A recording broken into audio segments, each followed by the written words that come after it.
Hi friends, welcome to our YouTube channel AB study point. आज हम यहाँ GK GS के 25 इम्पॉर्टेंट एमसीक्यूज लगाएंगे जो कि आपकी आगामी परीक्षा की दृष्टि से अत्यंत ही इम्पॉर्टेंट है। तो आइए वीडियो शुरुआत करते हैं। ये रहा पहला क्वेश्चन आपकी स्क्रीन पर। उरुग्वे चक्र की वार्ता का संबंध किस संगठन से है? आपको बताना है कि उरुग्वे चक्र की वार्ता का संबंध किस संगठन से है। आपका ऑप्शन है WTO, IMF, गुटनिरपेक्ष संगठन या विश्व बैंक। तो आपका ऑप्शन नंबर ए WTO सही हो जाएगा। WTO का फुल फॉर्म होता है वर्ल्ड ट्रेड ऑर्गेनाइजेशन।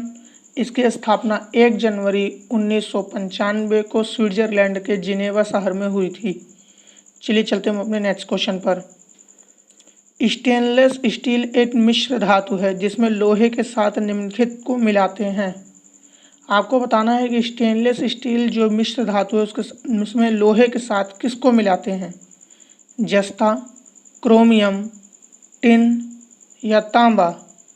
तो आपका सही ऑप्शन नंबर बी हो जाएगा, क्रोमियम। स्टेनलेस स्टील में लोहे के साथ क्रोमियम तथा निकिल को मिलाया जाता है। तो यहाँ पर हमारा ऑप्शन के अनुसार बी सही हो जाएगा। स्टेनलेस स्टील में 15 से 20% तक क्रोमियम होता है। चलिए चलते हैं अपने नेक्स्ट क्वेश्चन पर। निम्नलिखित में से कौन जिंदा पीर के नाम से जाना जाता था? आपको बताना है कि कौन सा मुगल बादशाह जिंदा पीर के नाम से जाना जाता था। बहादुर शाह प्रथम, शाह आलम द्वितीय, औरंगजेब या आदिल शाह। तो यहाँ पर आपका ऑप्शन नंबर सी औरंगजेब सही विकल्प हो जाएगा। औरंगजेब को ही जिंदा पीर या आलमगीर के नाम से भी जाना जाता था। इसका शासनकाल 1658 से लेकर 1707 ईस्वी तक था। यह जो है सबसे कट्टर बादशाह माना जाता था। इसकी मृत्यु अहमदनगर में हुई थी तथा इसका मकबरा खुलदाबाद में बना है। चलिए चलते हैं अपने नेक्स्ट क्वेश्चन पर। विश्व का सर्वाधिक कॉफ़ी उत्पादक देश है। आपको बताना है कि विश्व में कॉफ़ी सबसे ज़्यादा किस देश में उत्पादित किया जाता है? बोलीविया, ब्राज़ील, चीन या भारत। तो आपका सही ऑप्शन नंबर बी हो जाएगा, ब्राज़ील। ब्राज़ील में ही विश्व में सर्वाधिक कॉफ़ी का उत्पादन होता है। ब्राज़ील एक साउथ अमेरिका कॉन्टिनेंट का कंट्री है। इसकी राजधानी ब्रासिलिया है। आपको यह भी पता होना चाहिए दोस्तों कि 2020 के गणतंत्र दिवस के अवसर पर ब्राज़ील के राष्ट्रपति जेयर बोल्सोनारो हमारे मुख्य अतिथि हैं। ब्राज़ील से ही विश्व की सबसे प्रसिद्ध नदी अमेज़न बहती है तथा पृथ्वी का फेफड़ा कहा जाने वाला अमेज़न रेन फॉरेस्ट यहीं पर स्थित है। आपको ये भी बता दें ब्राज़ील बारे में कि यह क्षेत्रफल के अनुसार विश्व का 5वां सबसे बड़ा देश है। चलिए चलते हैं नेक्स्ट क्वेश्चन पर। निम्नलिखित में से कौन सुमेलित नहीं है? जो सही सुमेलित नहीं है उसको आपको बताना है। सोना कोलार, कोयला झरिया, लौह अयस्क गुंटूर या हीरा पन्ना। तो इसमें से कौन सा मिलान सही नहीं है उसका आपको चयन करना है। तो यहाँ पर ऑप्शन नंबर सी लौह अयस्क गुंटूर गलत है। बाकी सोना जो है वो कर्नाटक की कोलार खान से मिलता है, कोयला झारखंड के झरिया खान से मिलता है तथा हीरा मध्य प्रदेश की पन्ना खान से प्राप्त होता है। चलिए हम चलते हैं अपने नेक्स्ट क्वेश्चन पर। निम्नलिखित में से कौन सा एक हड़प्पा स्थल नहीं है? आपको बताना है दिए गए विकल्पों में से कौन सा एक ऑप्शन है जो हड़प्पा कालीन स्थल नहीं है। चन्हूदड़ो, कोट दीजी, सोहगौरा या देसलपुर। तो यहाँ पर आपका ऑप्शन नंबर सी सोहगौरा सही हो जाएगा। सोहगौरा हड़प्पा कालीन स्थल ना होकर मौर्यकालीन स्थल है। यह गोरखपुर में छोटा सा कस्बा है। चलिए चलते हैं अपने नेक्स्ट क्वेश्चन पर। सार्वजनिक क्षेत्र बैंकों के अध्यक्षों का चयन कौन करता है? आपको बताना है जो सार्वजनिक क्षेत्र के बैंक होते हैं उनके अध्यक्षों का चयन कौन करता है? बैंक बोर्ड ब्यूरो, भारतीय रिजर्व बैंक, केंद्रीय वित्त मंत्रालय या संबंधित बैंक का प्रबंधन। तो आपका यहाँ option number A bank board bureau सही हो जाएगा। यही सार्वजनिक क्षेत्र के बैंकों का अध्यक्षों का चयन करता है।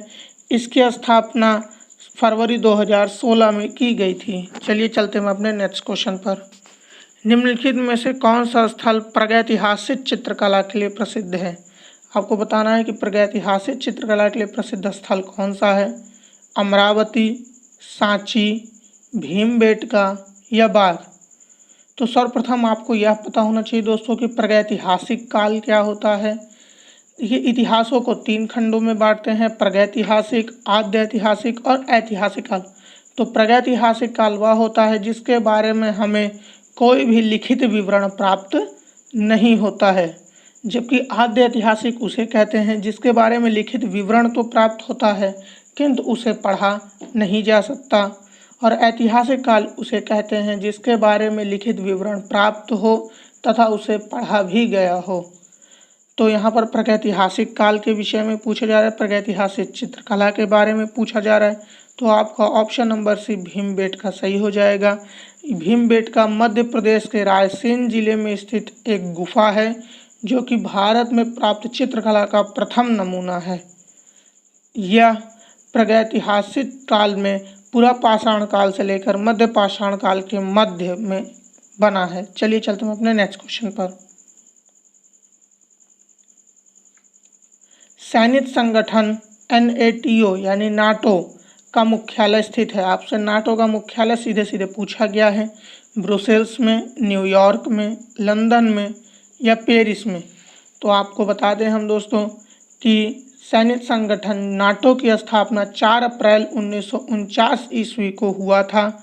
इसका फुल फॉर्म होता है नॉर्थ अटलांटिक ट्रीटी ऑर्गेनाइजेशन यानी उत्तरी अटलांटिक संधि संगठन।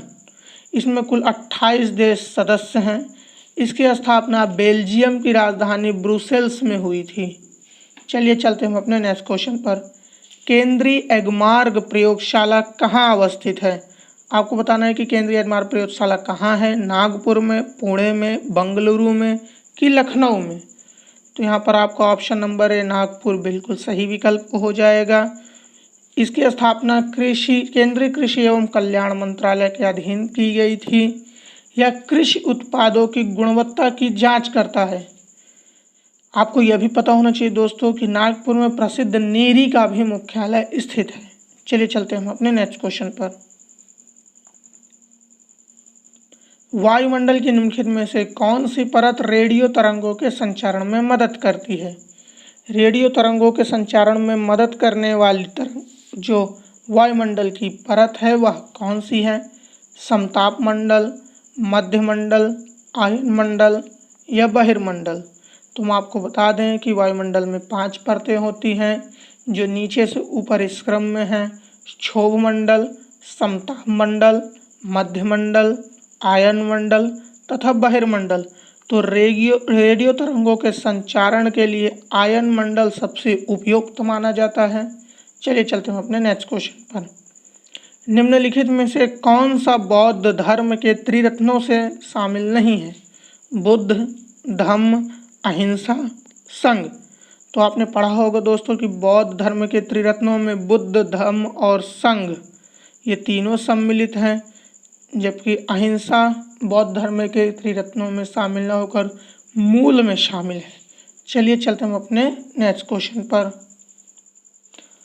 आपको बताना है कि पर्यावरण के संदर्भ में पाए जाने वाले हॉट स्पॉट कौन कौन से हैं?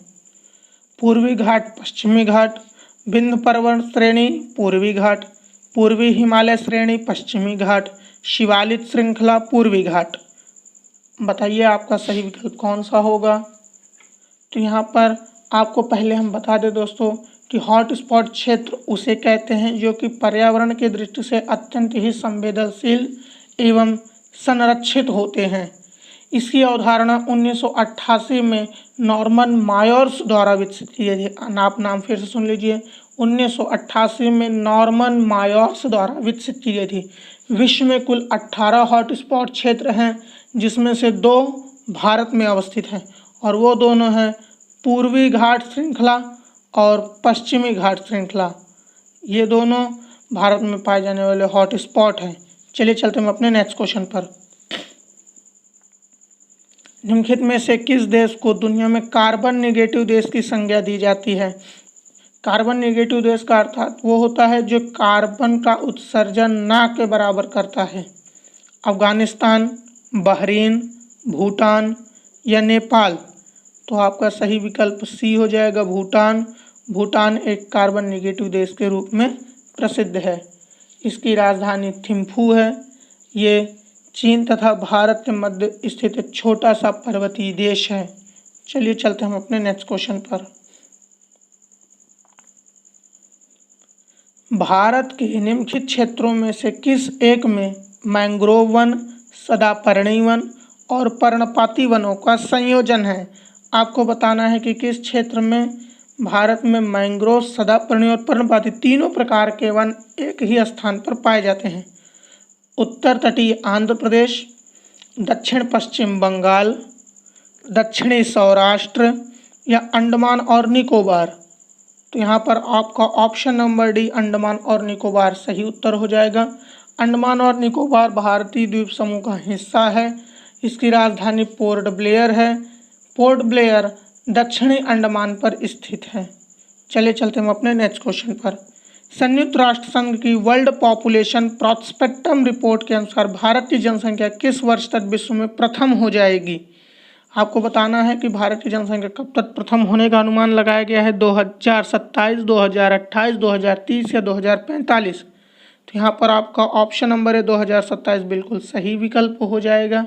चलिए चलते हम अपने नेक्स्ट क्वेश्चन पर। 12वां क्रिकेट विश्व कप 2019 में विजेता टीम कौन सी थी? आपको बताना है कि अब की बार 2019 में जो वर्ल्ड कप हुआ था उसमें कौन सी क्रिकेट टीम विजेता रही? न्यूजीलैंड, इंग्लैंड, ऑस्ट्रेलिया या गन्ना? गन्ना तो वैसे कोई टीम है नहीं, तो यहाँ पर आपका ऑप्शन नंबर भी इंग्लैंड सबसे सही विकल्प हो जाएगा। इंग्लैंड ही अब की बार 2019 में उप विजेता न्यूजीलैंड को हराकर विजेता बनी थी। 12वां क्रिकेट विश्व कप 2019 का आयोजन इंग्लैंड और वेल्स में किया गया था। चलिए चलते हम अपने नेक्स्ट क्वेश्चन पर। भारत में किस ज्योत क्षेत्र का प्रतिशत सर्वाधिक है?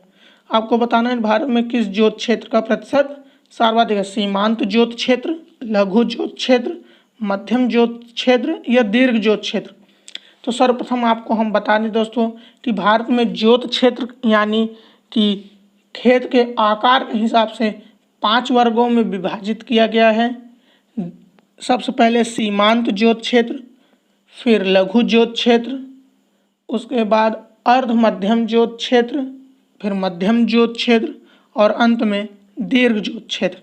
सबको हम आपको विस्तार से बता देते हैं। सीमांत ज्योत क्षेत्र वे होते हैं जो जिनके पास 1 हेक्टेयर से भी कम भूमि होती है।